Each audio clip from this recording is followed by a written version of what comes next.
El tema que vamos a ver, o los temas que vamos a ver el día de hoy, vamos a tratar de ver mononucleosis infecciosa y otras infecciones por virus Epstein-Barr, pero también vamos a tratar, si lo logramos, o por lo menos en parte, de ver fiebres hemorrágicas por el virus ébola, ¿sí? Y si lo logramos, vamos a terminar viendo un poco más que virus ébola. Vamos a ver el virus Marburg y el virus Lassa, ¿sí? No sé si lo lograremos, pero bueno. Entonces, ¿quién causa la mononucleosis infecciosa? Vamos a ver. Como hoy no se lo he puesto ¿quién la causa? Levante la mano una persona. Una persona. ¿Quién ya lo está buscando en el celular?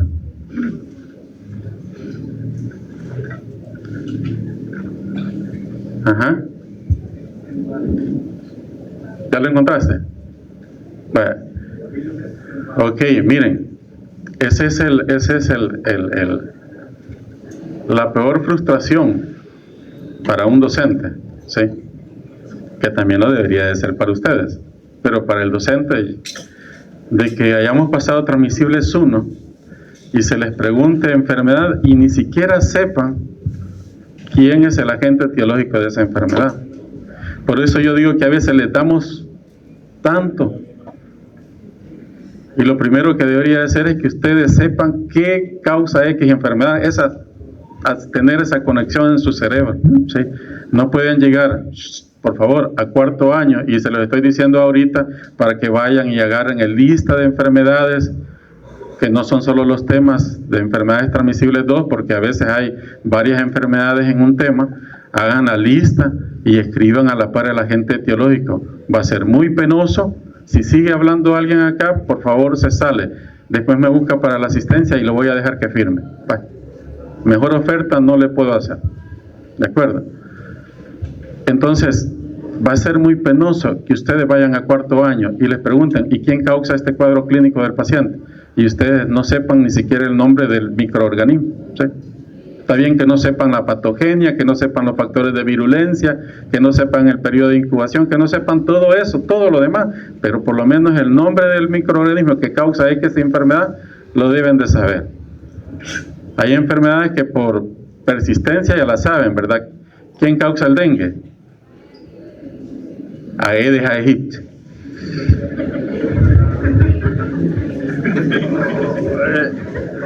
Solo porque tiene balcones en las ventanas. Porque... Bien, sigamos. Hagan eso, chicos. ¿No tiene? Bueno, ahí está. Para los que deseen resolver de forma rápida. Resuelvan eso, chicos. Háganse un listado, ¿sí? No vayan con esas deficiencias, chicos, porfa. Es por su propio bien. Ya me quería sentir menos, pero ya fue el colmo. ¿Quién causa el dengue, chicas? ¿Quién causa la fiebre amarilla? Ya. ¿Quién causa la enfermedad de Chagas? ¿Quién? ¿Ya ven? Por ahí alguien dijo que Trypanosoma cruzi. Deben de saber eso, sí, de memoria, porque eso sí deben de memorizarlo, chicos. No pueden ignorar eso. Bien, entonces el virus Epstein-Barr es un herpes virus, pertenece al grupo 4, causa mononucleosis infecciosa. Nos infectamos todos, realmente, a la edad que tienen ustedes es probable que la mayoría ya esté infectado, sobre todo si los que han tenido novios o los que han tenido más novios o más novias, sí, probablemente se han infectado más rápido. No somos un país desarrollado, pero de alguna forma la edad a la cual la mayoría se infecta va variando, pero ciertamente quienes no se habían infectado durante la niñez, en la adolescencia, pues se infectan, ¿verdad? A tal punto que muchas veces se infectan y por el periodo de incubación del virus, para que se genere el cuadro clínico, que a veces es un tanto prolongado, tienen la emoción de haber amarrado con alguien, lo voy a decir de esa forma, andan un par de semanas y ya después ya no andan, ¿de acuerdo? cosas de adolescentes, ¿verdad? De muchachos de 14 años, 13 años, 15 años, ¿verdad? Pero sí se dieron un beso, etcétera, etcétera, ¿verdad? A los 30 días, 40 días, después de que ya ni siquiera se hablan allá en el aula de bachillerato o de 9º grado, pues sí, así es. Empieza con una fatiga, que no tiene ganas de hacer nada, no tiene fuerza. Luego los días empieza con cefalea, proceso febril, dolor de garganta. Luego se le inflaman los ganglios del cuello, ¿sí? Anterior, posterior, ¿ya? Y si tiene mala suerte, pues inflaman los ganglios axilares, inguinales, ¿verdad? Y otras cadenas de ganglios. Y van a consultar y lo que tienen es una mononucleosis infecciosa, ¿verdad? Porque la otra persona que le regaló un único beso, el primer beso, le transmitió el virus Epstein-Barr, ¿verdad? El virus Epstein-Barr, y por eso se le llama, lo van a encontrar, ya no se encuentra casi libros que lo mencionan, pero antes se encontraba en los libros como enfermedad del beso, ¿sí? Como enfermedad del beso, ¿de acuerdo? Entonces, ese es el otro mecanismo por el cual la mayoría se infecta, pero igual los niños, los infantes, se transmiten el virus más fácilmente porque excretan una gran cantidad de virus. ¿Quién se lo pasa a quién? Si la madre que llega a apapachar a su niño y a los demás niños, y estos niños después con la saliva ahí, los juguetes a la boca a los otros niños, etcétera. Entre los niños se pasa también muy fácil, ¿verdad? Y solo los que no se infectaron en la niñez tienen que esperar a la adolescencia, tienen que esperar ahí este fenómeno, pero igual durante la adultez se sigue adquiriendo la infección de tal forma que en adultos jóvenes la prevalencia, de acuerdo a algunos países, puede andar entre el 70, 80, 90% de prevalencia de la infección. Ahora, esa prevalencia difiere de acuerdo a los países y a los estratos socioeconómicos, de acuerdo a los estratos sociales. Este síndrome mononucleósido, no anda mascarilla, ¿no? Pongan la mascarilla. Esa mononucleosis infecciosa o ese cuadro clínico, pues como ya les mencioné en las clases anteriores, no solo es producido por el virus Epstein-Barr. Hay cuadros llamados síndrome mononucleósido, que no le vamos a llamar mononucleosis infecciosa, sino síndrome mononucleósido, que puede ser producido, por ejemplo, la infección que vimos en la clase pasada, ¿qué era? ¿Qué clase vimos el miércoles? VIH, ¿verdad? Muchas veces debuta como un síndrome mononucleósido. La otra clase que vimos anterior a esa, la infección por citomegalovirus, que puede ir de esta sintomática o manifestarse como un síndrome mononucleósido en personas inmunocompetentes.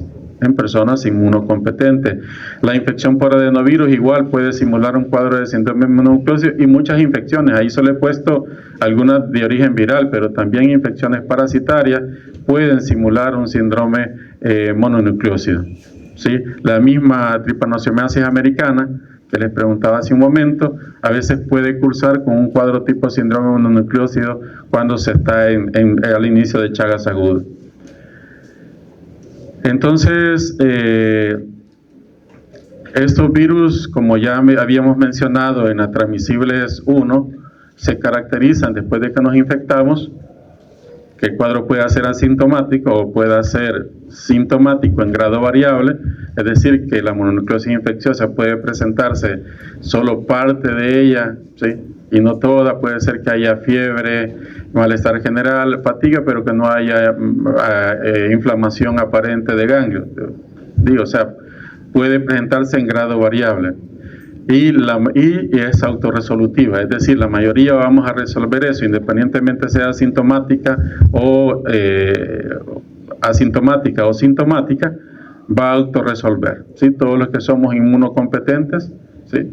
Que en apariencia no tenemos ningún grado de inmunodeficiencia, vamos a resolver la infección. Pero el virus no va a ser eliminado, ¿sí? El virus normalmente se va a quedar latente en las células por las cuales mayormente tiene tropismo. El virus tiene capacidad de infectar varias células del sistema inmune pero dentro de ellas tienen un mayor tropismo hacia un tipo de células, que son los linfocitos B, aunque es capaz en la primoinfección y en la recirculación en su ciclo lítico y su ciclo latente de poder infectar las células epiteliales, ¿sí? Células epiteliales. Entonces el virus se va a quedar con nosotros, ¿sí? En los linfocitos B, por decirlo, que tiene tropismo por una sola célula, y se va a quedar con nosotros de por vida, ¿sí? Se va a quedar con nosotros de por vida. El virus Epstein-Barr, si es un herpes virus, ¿qué tipo de genoma tiene? Todos los herpes virus son virus ADN, son virus ADN. Entonces el virus Epstein-Barr, para poder quedar latente en la célula huésped, incorpora su genoma al núcleo de esta célula y forma una especie de bucle o un círculo de DNA del virus Epstein-Barr que se llama episoma, ¿sí? Episoma. Se lo voy a preguntar en el examen, así que anoten. Entonces, ese virus va a estar o no replicando o replicando muy poco, ¿sí? Durante toda la vida, de manera intermitente, ¿sí? Va a estar con nosotros ahí para siempre. ¿Qué es lo que puede pasar? Y es que pueden presentarse distintos eventos, procesos de desnutrición, procesos de inmunosupresión, ¿sí? El duelo, ¿sí? El duelo es uno de los eventos que más inmunosuprime a las personas, que incluso se relaciona con el desarrollo de cáncer, distintos tipos de cáncer, debutación de diabetes, ¿sí? Debutación de hipertensión. Entonces está relacionado ya directamente ese estado de dolor neuroendocrino, se relaciona con la debutación de algunas enfermedades, muchas de ellas graves, y la infección por el virus Epstein-Barr no es la excepción. Entonces, ante esta situación de desequilibrio del sistema inmunológico, el virus Epstein-Barr ya no replica lentamente, sino que empieza a replicar de forma activa. Y puede hacer, ya lo vamos a ver en la diapo, y puede hacer, quiero que quede bien clara la idea, y puede suceder varias cosas.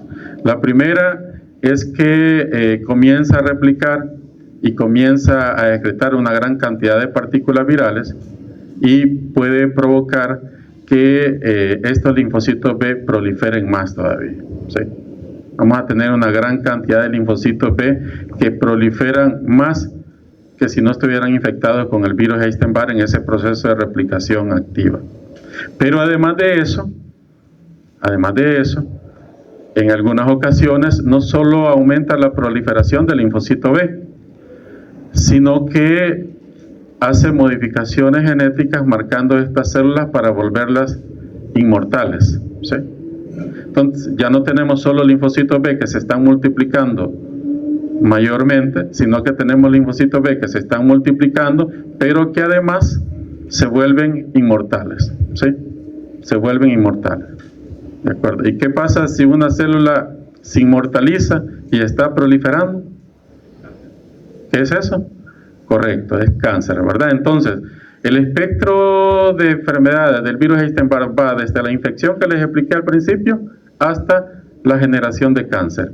¿Cuál es cáncer? Una gran variedad de cáncer se han relacionado con el virus Epstein-Barr. Por supuesto, en esa génesis, ¿por qué a uno les pasa que entran en grado de inmunosupresión y a otros no? Entran otros factores, como factores genéticos, historia familiar, etcétera, ¿verdad? ¿Queda claro esa parte, chicos? Que esa es la importancia del tema de la infección por virus Epstein-Barr, ¿sí? Un cuadro clínico que está entre lo que estábamos hablando de la mononucleosis infecciosa y la primoinfección, que es autorresolutiva, y el otro extremo, que puede ser la participación del virus en la generación de cáncer. Y digo la participación porque no en todos los cánceres relacionados con Epstein-Barr se puede demostrar su presencia, y es que la exposición al virus Epstein-Barr, esa primoinfección, esa mononucleosis infecciosa, aumenta el riesgo también de esclerosis múltiple, ¿sí? Eso ya está demostrado, que es una enfermedad que está relacionada con la infección por Epstein-Barr y aumenta el riesgo de 15 a 20 años después, ¿sí? Ustedes vean que pasamos de la enfermedad que es autorresolutiva por esclerosis, posibilidad de esclerosis múltiple, hay aumentada probabilidad de que la persona padezca de eso, sobre todo quienes padecieron de la enfermedad clínica, ¿sí? Y no aquellos que padecieron de la enfermedad asintomática, hasta llegar a cáncer. Entonces, le mencionaba yo que hay diferencias de acuerdo a los países. Miren, los países en vías de desarrollo se presentan en edades más tempranas, ¿sí? O sea, se va a presentar allá en los niños, y cuando ya llegan a la adolescencia ya llegan infectados todos, ¿verdad? Así que se dan el beso uno con otro y ya están infectados, ¿verdad? Entonces, probablemente no veremos esos cuadros así. Pero en países, en los países en desarrollo, perdón, en cambio en países industrializados, vamos a ver que la infección se adquiere más tarde, ¿verdad? Y vamos a ver en estas personas, en estos adolescentes, lo que les mencionaba al principio, que estaba en la diapo inicial, ¿verdad? Que ahí se describió pues lo que se llama la enfermedad de beso, que no es más que una mononucleosis infecciosa, ¿sí? Entonces esto se va a suceder en la adolescencia y en menor medida durante la adultez. Entonces, países pobres y en desarrollo, temprana edad. Países desarrollados como Estados Unidos y Canadá, adolescencia y adultos jóvenes, ¿de acuerdo? Independientemente de eso, cuando ya se pasa del adulto joven, la mayoría de países, independientemente desarrollados o no, tienen alta prevalencia de la infección. ¿Sí? Esto ya lo estuve mencionando. Hay países donde sí se estudia muy frecuentemente. Por ejemplo, en Estados Unidos, la serología positiva para Epstein-Barr es alta en los adultos, ¿sí? Ya anda por el 80-90% esa serología. En nuestro país no hay estudios, ¿sí?, serológicos para ver la prevalencia de virus Epstein-Barr en la población, ¿sí? Se me olvidaba algo. En estos países donde se da la mononucleosis infecciosa, normalmente, a pesar de que pueda faltar uno u otro signo, síntoma de la mononucleosis infecciosa, lo que no debería de faltar es una parte de ese cuadro clínico que se llama la tríada clásica, ¿verdad? Que van a ser las adenopatías, la fatiga y la faringitis, ¿verdad? La faringitis. Incluso puede faltar el proceso febril, pero no debe faltar la fatiga, la adenopatía ni la faringitis, ¿de acuerdo? Bien, lo que les mencionaba al principio, el periodo de incubación es bastante largo y por eso uno puede haber tenido contacto íntimo, y cuando me refiero a íntimo no me refiero a una ITS, sino me refiero a un beso, a un muy efusivo beso donde haya cambio de saliva, lo cual es lo más normal del mundo, o sea, pero después de eso el periodo de incubación puede ser bien largo, de 1 hasta 2 meses, ¿sí? Entonces uno casi nunca va a relacionar que se infectó ¿verdad? Y sobre todo porque la otra persona ya había padecido de la infección años atrás probablemente y nunca se dio cuenta, porque ese es el otro aspecto, que nunca se hace diagnóstico de la infección por Epstein-Barr, de la prima infección. Nunca se hace diagnóstico, a no ser que el paciente caiga en manos de un médico que haya estudiado enfermedades transmisibles de manera concienzuda y pretenda, cuando le llegue el cuadro clínico de adenopatías cervicales, ya de cuello anterior, cuello posterior, fiebre, fatiga, malestar general, cefalea, faringitis, ¿sí? Y por la edad, piense que puede ser una mononucleosis infecciosa y busque hacer diagnóstico de la presencia de virus Epstein-Barr, ¿de acuerdo? Y entonces esa persona son pocos, podría decir, yo tuve mononucleosis infecciosa. Pero la gran mayoría aquí, ¿cuántos han tenido afecciones de garganta con inflamación de ganglios en su vida? Nunca se ha enfermado la garganta. Ya. Entonces, la gran mayoría ya padeció o ha padecido de un cuadro similar a mononucleosis y no. Yo, solo en esta semana, solo en esta semana he visto a varios, a varios.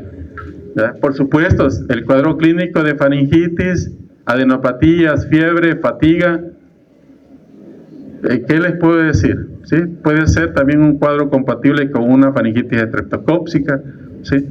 Y ya, por lo tanto, no. Pero los que están enfermos ahorita, ¿cómo pueden saber que no es un virus Epstein-Barr el que tienen? ¿Sí? Tal vez llegaron a la casa donde hay un niño, y qué bonito el niño, y el niño ya, liberando virus Epstein-Barr en toda su saliva, ¿verdad? Bien, entonces, al principio, cuando nos infectamos, el virus Epstein-Barr va a infectar las células epiteliales de la mucosa, ¿verdad? Las células epiteliales de la mucosa, es lo primero que infecta. Eso demuestra que el virus tiene capacidad de tropismo para diferentes tipos celulares, entre ellos ya no solo células del sistema inmune, sino también células epiteliales que son las primeras en ser infectadas. En estas células el virus va a infectar y va a replicar, y a partir de ellas va a generar pequeñas viremias o por continuidad a tejido linfoide asociado a mucosa va a accesar a infectar linfocitos B, ¿sí? En estos linfocitos B los va a infectar, va a replicar, ¿sí? Y a partir de ellos se va a liberar y va a volver a ir a infectar células epiteliales. Y por eso es que las personas que están infectadas con el virus también van a estar eliminando, sobre todo en la infección aguda, grandes cantidades de virus, porque el virus está regresando de los linfocitos B a las células epiteliales, y esos virus van a estar en saliva, ¿sí? Y se van a estar excretando los niños, los adultos o los jóvenes que estén en la infección aguda. Igual de esas células epiteliales van a seguir infectando más linfocitos B. Eventualmente el virus se disemina por todo el sistema linfático a través de esos linfocitos B. Y en un paciente con una inmunidad T, de linfocitos T, una inmunidad celular adecuada, termina controlándose la infección, pero no se elimina, ¿sí? Termina quedando latente. ¿En qué célula? Vamos a ver si ya... Por eso hice la introducción en vez de estar viendo diapositivas, porque me interesa que lo que dije es lo que me interesa que por lo menos maneje, ¿sí? ¿En dónde? Linfocitos B. Y a los linfocitos B, ¿qué les puede hacer el virus Epstein-Barr? Puede quedar latente, es lo primero. Luego de eso, por algún desequilibrio inmunológico, puede provocar mayor proliferación de linfocitos B, asegurándose que pueda tener más células para progenia viral, pero además, ¿qué puede provocar en estos linfocitos B? ¿Cómo usan la palabra? Inmortalizarla, ¿verdad? Y entonces se puede estar presente ante el inicio de un proceso de cáncer, ¿sí? De cáncer, ¿de acuerdo? Bien. Entonces ya damos por vista la clase, ¿no? Pues si eso es lo que me interesa que sepan. Bien. Ok.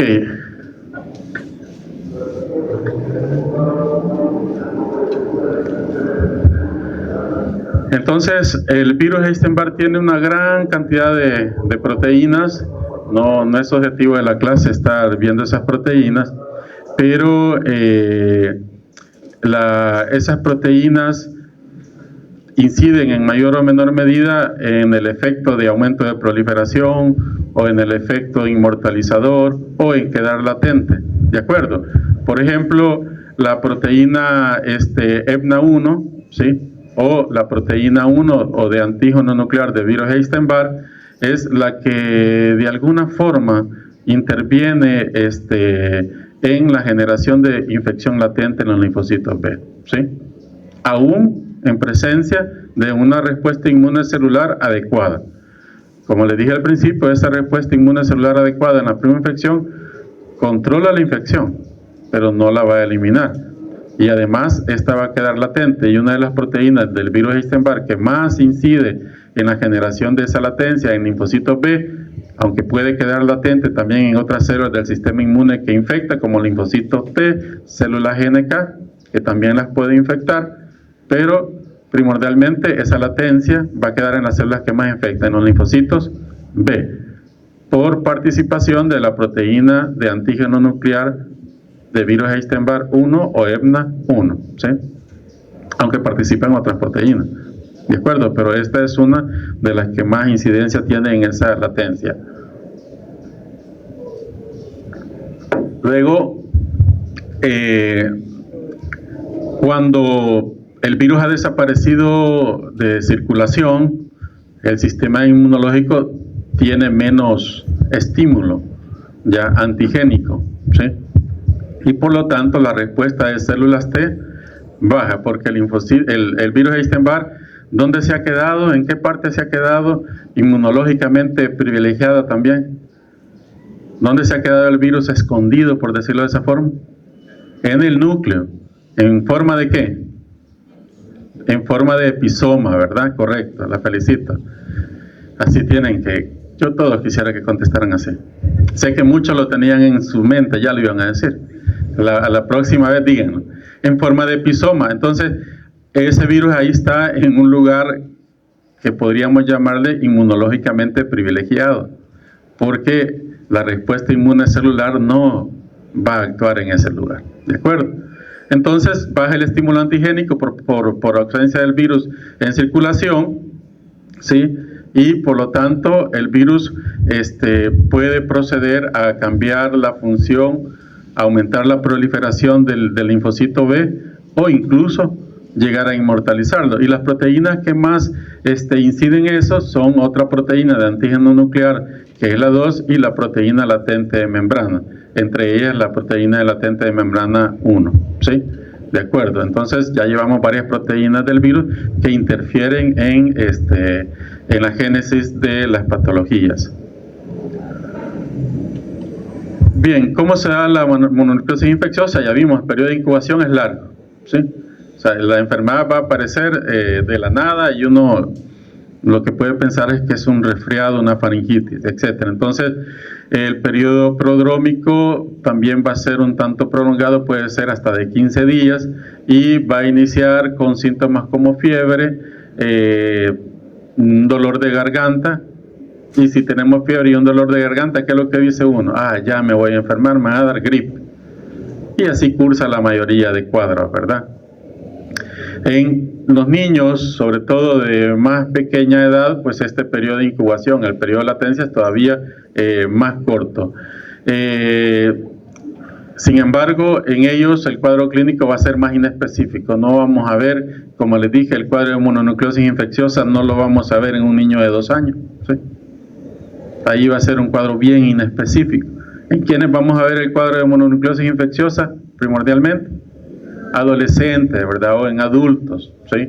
Por eso, aquellos países ya más industrializados tienen mayor incidencia de mononucleosis infecciosa, se diagnostica más, ¿sí?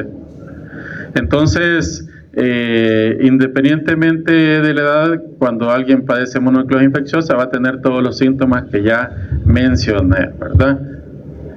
Aparte de eso, como les dije al principio, el virus se va a diseminar por todo el sistema linfático, es decir, que no solo se va a quedar afectando ganglios, sino que puede afectar otras partes del sistema linfático, puede afectar vasos, ¿sí?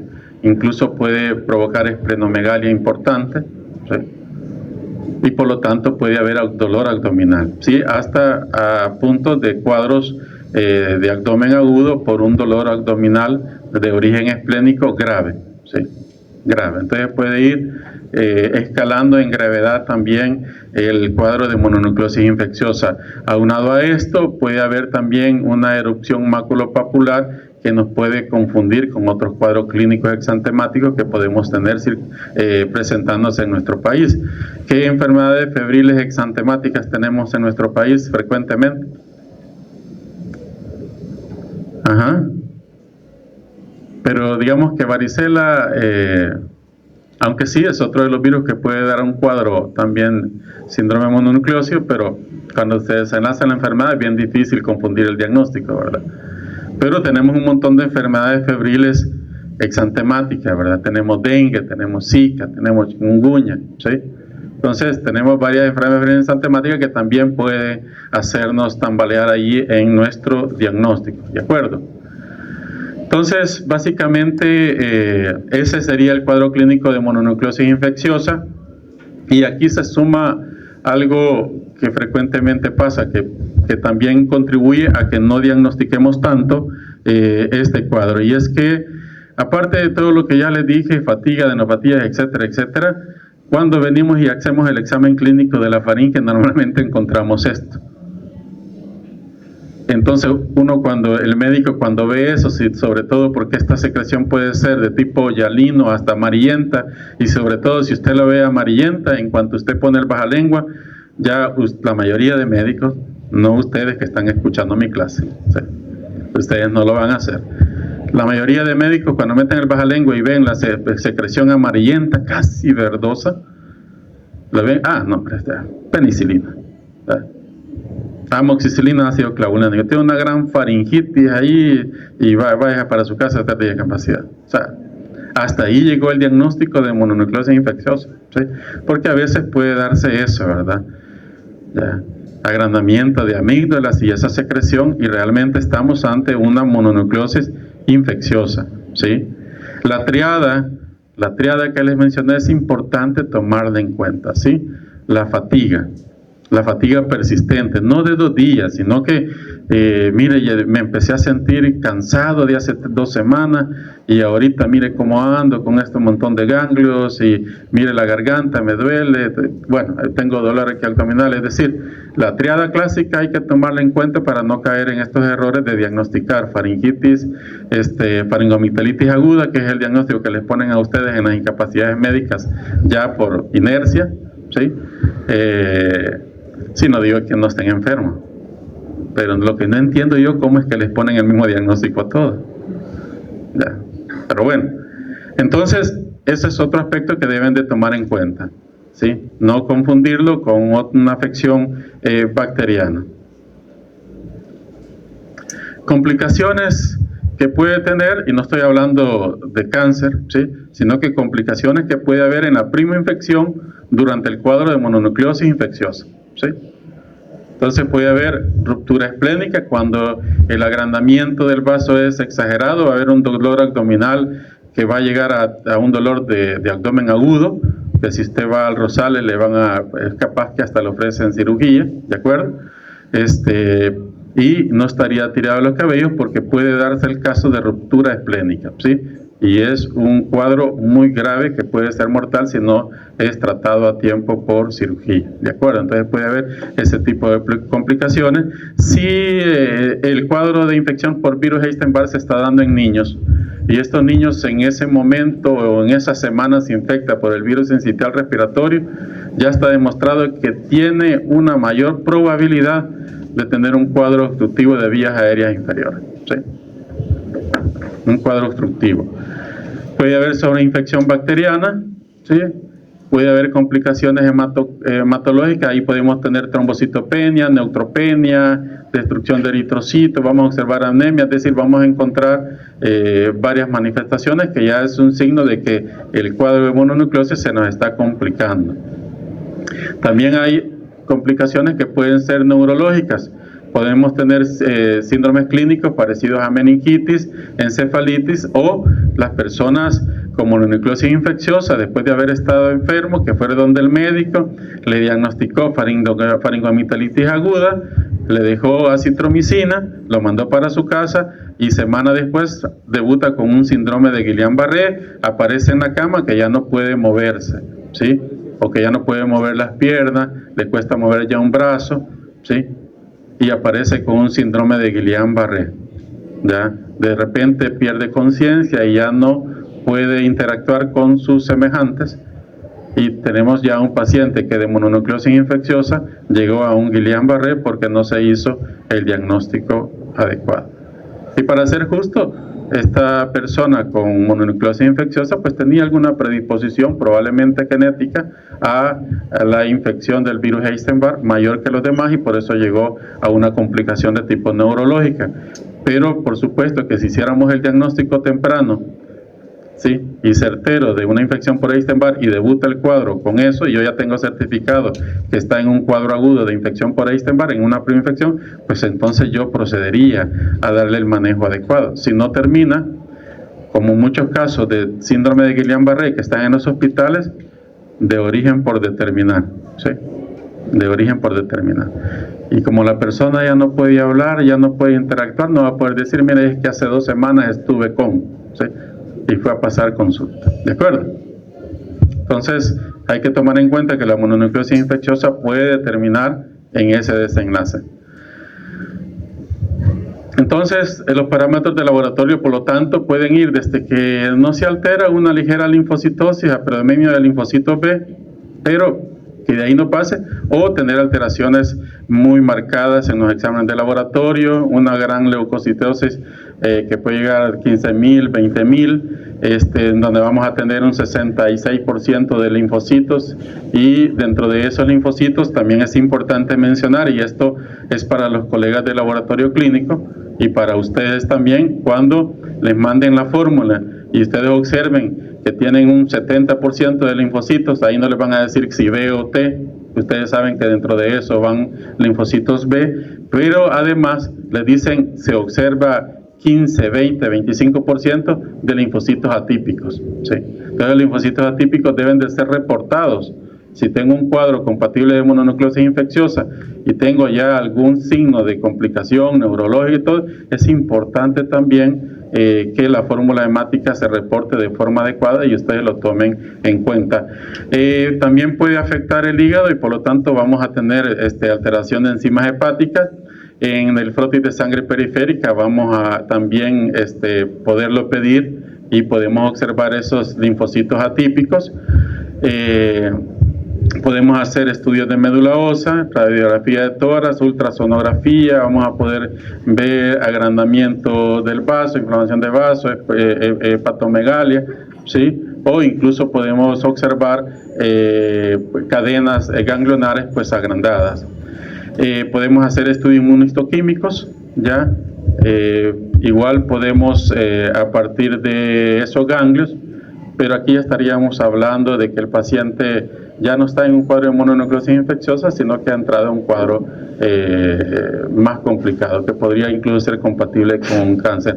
Aquí pueden observar ustedes en esta diapositiva, aquí tenemos un cuadro de linfocitosis. Miren, tenemos 1, 2, 3, 4 linfocitos en un solo campo, y vean un solo neutrófilo. ¿O qué sería ese, Eli? Es un polimorfo nuclear, ¿va? Y tenemos 4 linfocitos, miren. Entonces, esa escena es compatible con mononucleosis infecciosa, ¿sí? Que no es la escena que vamos a observar cuando ya tenemos una persona con un cáncer por virus Epstein-Barr. Ahí podemos observar ya que estos linfocitos, aunque sean atípicos, ya no van a ser atípicos, sino que van a ser anormales, ¿sí? Y eso ya lo vamos a ver más adelante.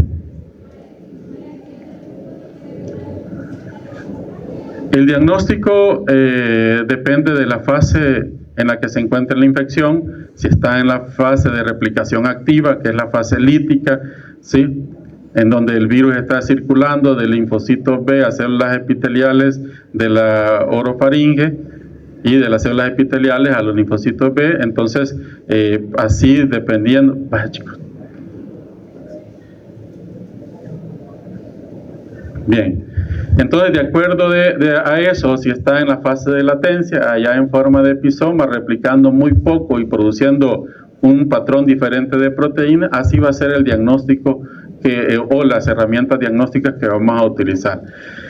Hay que tomar en cuenta que el virus Epstein-Barr, si se recuerdan, en el ciclo pasado hablamos de que produce una gran cantidad de proteínas, se los recordé al principio de la clase, entre ellas hasta 6 proteínas de antígeno nuclear de virus Epstein-Barr, ¿sí?, hasta 3 proteínas latentes de membrana.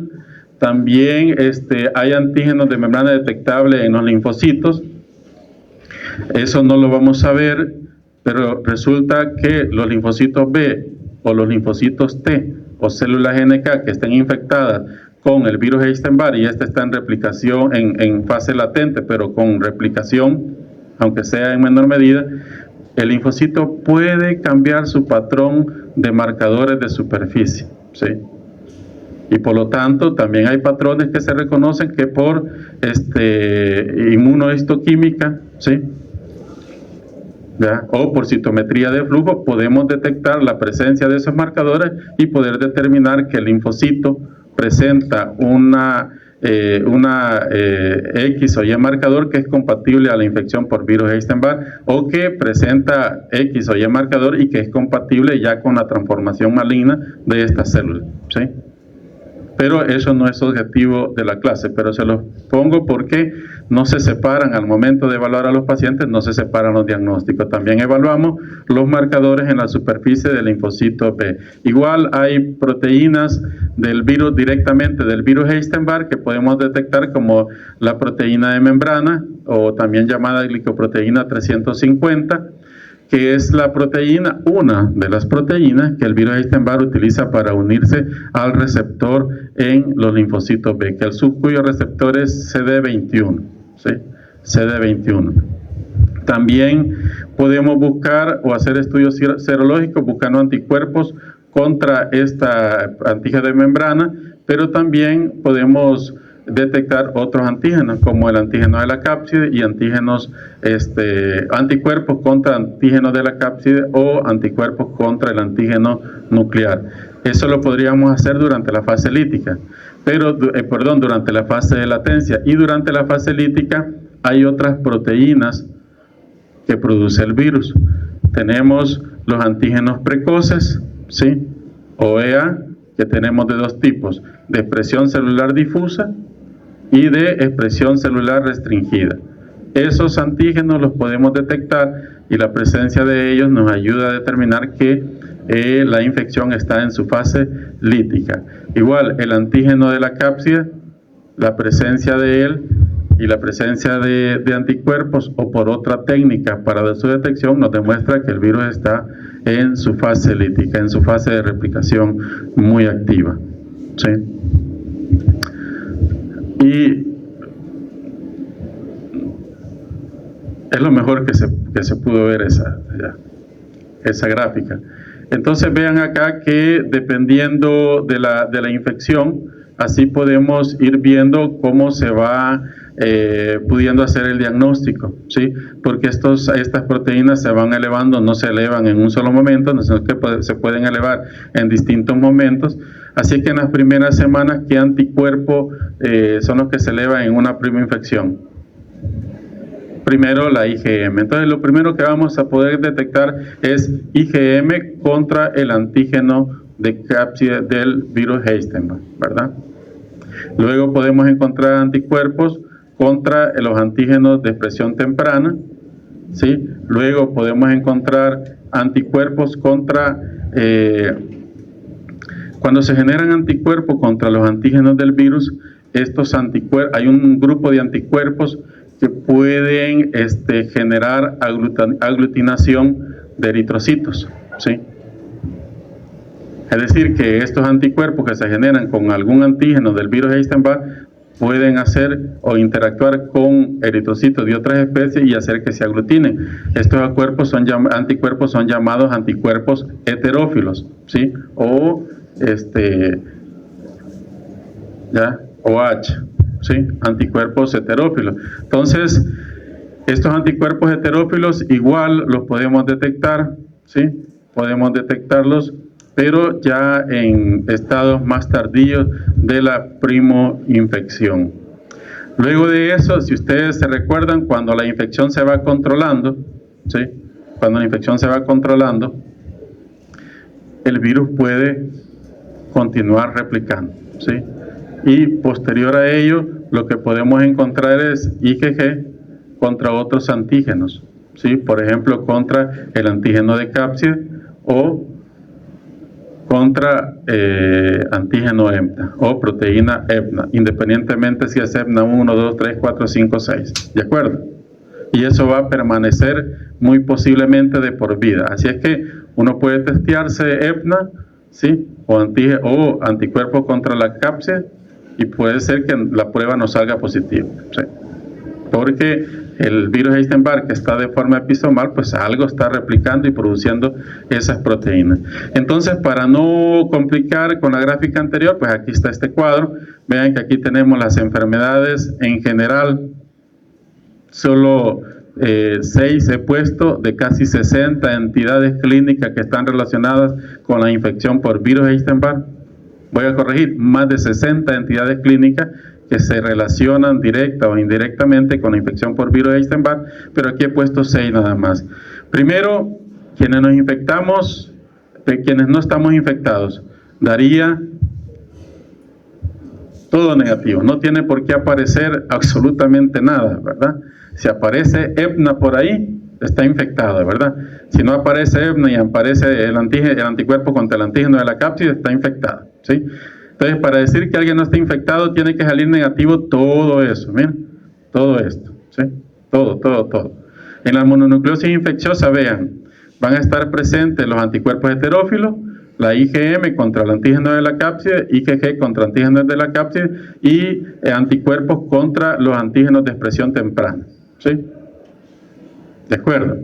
En infección antigua, es decir, nos infectamos, pero ya se controló la infección, pero esta ha quedado latente, vamos a tener, ya no vamos a poder detectar, esto va a ser preguntas de examen, anticuerpos heterófilos, ya no los vamos a poder demostrar, ya no vamos a tener IgM contra BCA, pero sí vamos a tener IgG contra BCA, no va a haber anticuerpos contra antígenos de expresión temprana, pero va a haber anticuerpos contra antígenos de expresión temprana, pero de expresión celular restringida, que son los anti-EAR, ¿sí? Y los anticuerpos contra EPNA pueden estar o no presentes, ¿de acuerdo? Entonces, si tenemos este patrón de resultado de las pruebas, ¿sí? Perdón, aquí voy a hacer una corrección porque me confundí en línea. En la infección crónica solo va a estar la IgG contra BCA y los anticuerpos contra EPNA, ¿verdad? Cuando se reactiva el virus, entonces vamos a tener la IgG contra BCA, los anticuerpos contra EPNA variables y vamos a tener los anticuerpos contra el antígeno de expresión temprana, pero de celular restringida, ¿de acuerdo? Que son estos. Cuando tenemos la reactivación, pero ha sucedido que ese virus transformó ese linfocito B, aumentó su proliferación y lo inmortalizó, estamos ante un tumor, ante un cáncer, ¿sí? Y son más de 50 cánceres que se han relacionado directa o indirectamente con el virus Epstein-Barr. Aquí he puesto ahorita 2. El linfoma Burkitt, vean que el patrón de expresión heterófilos negativo, BCA IgM negativo, pero BCA IgG positivo, no hay anticuerpos contra antígenos de expresión temprana, pero va a haber anticuerpos con antígenos de expresión temprana, de expresión celular restringida, y EPNA va a estar positivo, ¿sí? Y en el carcinoma nasofaringeo igual, BCA IgG positiva, pero miren, va a haber antígenos de expresión temprana de celular difusa, de expresión temprana celular restringida van a estar negativos y el EPNA va a estar positivo. Es decir, que cada entidad clínica, sea la infección aguda, mononucleosis infecciosa, la infección crónica, la reactivación o ya tenemos cáncer, cambia la expresión de antígenos y por lo tanto vamos a tener que conocer ese patrón de expresión para poder hacer o ayudar a nuestro diagnóstico. Sumado a todo esto, va la investigación de los antígenos que expresan los linfocitos B en su superficie, ¿sí? Para poder sellar un diagnóstico, o sea, aunque eso no lo vamos a ver. En pacientes VIH, estábamos hablando en personas normales, ¿sí? En pacientes VIH, en la primera infección puede darse un síndrome proliferativo, puede haber un síndrome de Duncan o también llamado síndrome de Purtilo, que es una mononucleosis infecciosa fulminante y que es fatal, ¿sí? En la mayoría de los casos. En los pacientes con VIH también pueden darse otras complicaciones diferentes a lo que se da en el paciente inmunocompetente. Puede darse una neumonitis intersticial de tipo linfocítica, que es un cuadro muy complicado y muchas veces mortal. Puede darse la leucoplasia oral y vellosa que se ve en los pacientes con SIDA. Puede darse el linfoma de célula B no Hodgkin y el linfoma Hodgkin. Todo el linfoma de célula B que presenta células Hodgkin o células Red-Stenberg, ¿sí?, que es llamado linfoma Hodgkin y que es en linfocitos B. El resto de linfomas de linfocitos B que no presenta células Red-Stenberg ni células Hodgkin van a ser llamados linfomas no Hodgkin, ¿sí? ¿Y cuántos linfomas no Hodgkin tenemos? Les acabo de presentar dos, el linfoma de Burkitt. ¿Sí? El linfoma de Burkitt, por ejemplo, es un linfoma no Hodgkin, ¿sí? ¿Cuántos tenemos? Más de 40, ¿sí? Una gran variedad. Ahora, el linfoma Hodgkin es menos frecuente, ¿sí?, y tiene mejor respuesta al tratamiento, y el linfoma no Hodgkin es más frecuente y tiene una peor respuesta al tratamiento. Bien. También puede haber leiomyosarcoma. Entonces, esto se puede observar en personas igual inmunocompetentes con menor frecuencia, pero en pacientes con VIH, sobre todo en fase SIDA, vamos a tener este tipo de cuadros, ¿de acuerdo? Tenemos tres tipos de latencia del virus Epstein-Barr: latencia 1, latencia 2 y latencia 3. Y vean que de acuerdo al tipo de latencia, así se relaciona con el tipo de linfoma o con el tipo de cáncer con el cual se relaciona. Aquí solo traigo estos ejemplos. Por ejemplo, tenemos el linfoma gástrico, ¿sí?, el linfoma gástrico, el linfoma de Burkitt, el linfoma de células B grande difuso. Miren que la expresión o las moléculas mayormente expresadas en el tipo de latencia 1 va a ser el antígeno nuclear 1 y algo que no había mencionado, que es el antígeno EBER, que son un RNA no codificante o también llamado pequeños RNA que se producen en el núcleo de la célula infectada, pero que en mayor medida se quedan restringidos al núcleo y no van a ir a codificar por ninguna proteína. Algunos de esos EBER pueden salir al citoplasma o incluso al medio ambiente extracelular, pero la mayoría se quedan restringidas al núcleo, ¿sí? Entonces eso lo podemos encontrar en el tipo de latencia 1. Y además este EBER o pequeños RNA no codificantes del virus también nos permite o nos ayuda para el diagnóstico, porque si se queda pegado en el núcleo de la célula huésped, quiere decir que yo lo puedo ir a buscar y detectar, y por lo tanto me sirve para hacer diagnóstico de que esa célula está infectada por el virus Epstein-Barr, ¿sí? Virus Epstein-Barr. En el tipo de latencia 2 tenemos otros antígenos, también tenemos antígeno nuclear 1, tenemos EBER, pero tenemos las proteínas latentes de membrana, la 1, 2, 3, y vean que aquí tenemos cánceres con tipo de latencia 3, el linfoma Hodgkin, el linfoma de células T o el linfoma de células natural killer, el linfoma nasofaringeo. Y en el tipo de latencia 3 del virus Epstein-Barr tenemos EBNA-EBER y proteína latente de membrana. Aquí tenemos también en ese tipo de latencia 3 de enfermedades como enfermedades linfoproliferativas que se dan en los pacientes post-trasplantados, ¿sí?, por el grado de inmunosupresión, o los linfomas asociados a pacientes con VIH-Sida, ¿verdad? Entonces vean que el tipo de latencia que ejerce el virus Epstein-Barr en las células que infecta, en particular el linfocito B y en menor medida linfocito T o células NK, incide en la entidad clínico-patológica que se va a desarrollar, ¿de acuerdo? Entonces, por eso es importante tomar en cuenta el patrón de antígenos que expresa en las determinadas latencias para poder hacer nuestro diagnóstico, ¿de acuerdo? Aquí solo he puesto estos ejemplos de esas enfermedades por patrón de latencia del virus Epstein-Barr, pero ya les dije, son más de 50. Aquí tenemos un linfoma Burkitt, ya vamos a tomar un descanso, chicos, yo también ya no aguanto mi garganta. Aquí tenemos un linfoma Burkitt, que es un linfoma no Hodgkin, ¿sí? Vean que es un tumor que se da en mandíbula o cara. Vean, aquí están los linfocitos B. Vean que ahí no podemos ni siquiera decir que es un linfocito B. Ni decir, es un linfocito atípico, ¿sí? Ya es una célula que se ha transformado, ¿sí?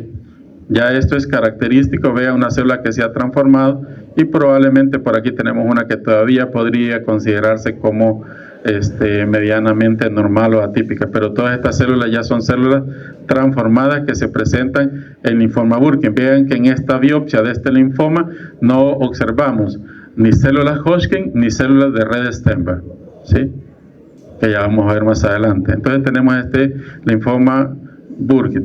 Pueden verlo aparatoso, ¿ok? que se da, ¿sí? Estos cuadros. Aquí tenemos otra, el carcinoma nasofaríngeo de células epiteliales. Esto se da en Norteamérica, en lugares como Asia, en África. Puede ocurrir en adultos, y también estos carcinomas nasofaríngeos de células epiteliales, pues se ha demostrado la presencia del virus y la implicación que tiene en la gravedad. Pueden observar aquí cómo está el linfoma. Vean que está bonita esta diapositiva. Vean aquí, ¿qué es esto? El conducto de salida de la trompa va. Y todo el tumor, miren. ¿Ve? Este es el piso de la cavidad nasal derecha, ¿miren? Y este es el septo nasal, miren. Y ahí está el carcinoma nasofaríngeo. Y aquí está la biopsia de ese carcinoma. Aquí tenemos una leucoplasia oral y vellosa, también causada por el virus Epstein-Barr, pero en pacientes con inmunosupresión grave, por ejemplo, pacientes con SIDA. Pueden ver aquí dos ejemplos clásicos de esa leucoplasia oral y vellosa. Y aquí está por qué se le dice leucoplasia oral y vellosa. Es evidente por qué se le llama vellosa, ¿verdad? Y esto pues está relacionado en pacientes con marcada inmunosupresión, pero relacionado también a la infección por el virus Epstein-Barr en estos pacientes, ¿de acuerdo? Y aquí tenemos otras enfermedades asociadas. Esto es un linfoma Hodgkin. Si le llega a un paciente, el linfoma Hodgkin es más frecuente en edades de adolescentes, adultos jóvenes hacia arriba, es menos frecuente en niños, pero se da, ¿sí? Pero se da. Aquí tenemos un paciente, así que si le llega un paciente con este crecimiento, pues inmediatamente ustedes deberían de sospechar en una infección, en un cáncer, y en ese cáncer sospechar también que puede estar implicado el virus Epstein-Barr. Probablemente, si se interesan por la literatura, van a encontrar que no en todos los linfomas Hodgkin se va a demostrar el virus. Primero, porque demostrarlo no es tan fácil. Y segundo, porque en la génesis de estos linfomas no solo participa el virus Epstein-Barr, también hay otros factores como la predisposición genética, ¿sí? La historia familiar, y no necesariamente va a estar la infección por virus Epstein-Barr como la única causa, ¿sí? ¿De acuerdo? Entonces vean, aquí tenemos un linfoma Hodgkin. Si está aquí, el virus se ha diseminado además por todo el sistema linfático, ¿sí? Y por lo tanto va a estar presente en todas las cadenas ganglionares. Mire cómo está acá. Digamos que esto es lo que se veía acá, pero al hacer la autopsia de este paciente, mire, toda la cadena ganglionar estaba ya de esa forma.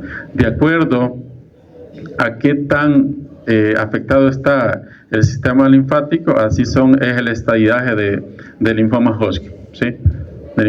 Vean acá, esta es una biopsia del linfoma Hodgkin. Aquí tenemos una célula Hodgkin, miren.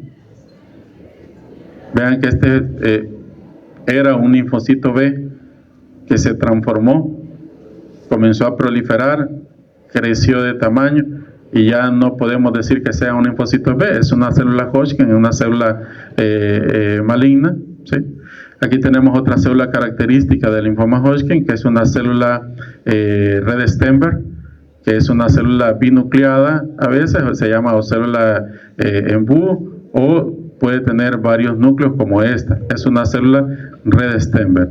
Aquí tenemos otra célula Red-Stenberg que estaba en la diapositiva anterior. Vea que es una célula que tiene 3 núcleos, una célula multinucleada, característica del linfoma Hodgkin. Y aquí tenemos linfocitos B normales. Miren, este sería un linfocito B normal en esta biopsia, y esto es, en teoría, un linfocito B que se transformó. ¿De acuerdo?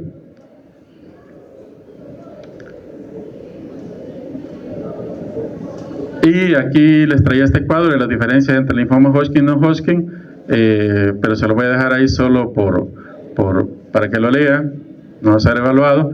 Pero vean, aquí está otro listado un tanto pequeño del virus Epstein-Barr y otros trastornos linfoproliferativos. Solo aquí tenemos 13 más, y dentro de cada uno de ellos hay subtipos o variantes de esos trastornos linfoproliferativos. Entonces tenemos una gran cantidad de patologías provocadas por el virus Epstein-Barr, que van desde lo que ustedes van a ver en su clínica hasta lo que va a estar llegando al tercer nivel de atención. Así es que la infección por virus Epstein-Barr es algo ya, indispensable para estudiar. Ok, chicos, 5 minutos y continuamos con la otra clase. Gracias.